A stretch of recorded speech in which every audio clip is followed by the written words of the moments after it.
Mnoge poznate dame su se ostvarile u ulozi majke, a sudeći po objavama na društvenim mrežama, lepe vesti uvek sa oduševljenjem bivaju dočekane od strane auditorijuma.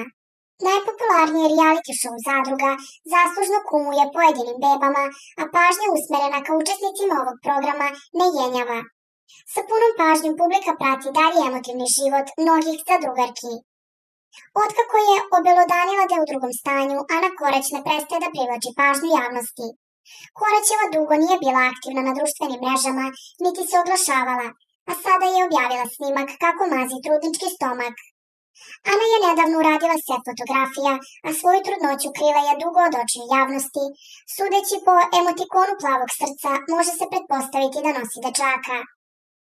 Podsjetimo, Ana je bila učesnica Zadruge 1, 2 i 3, a nakon učešća u realitiju povukla se iz medija i uživa u vezi sa nepoznatim muškarcem. Šuška se o tome da je otac imućni biznismen.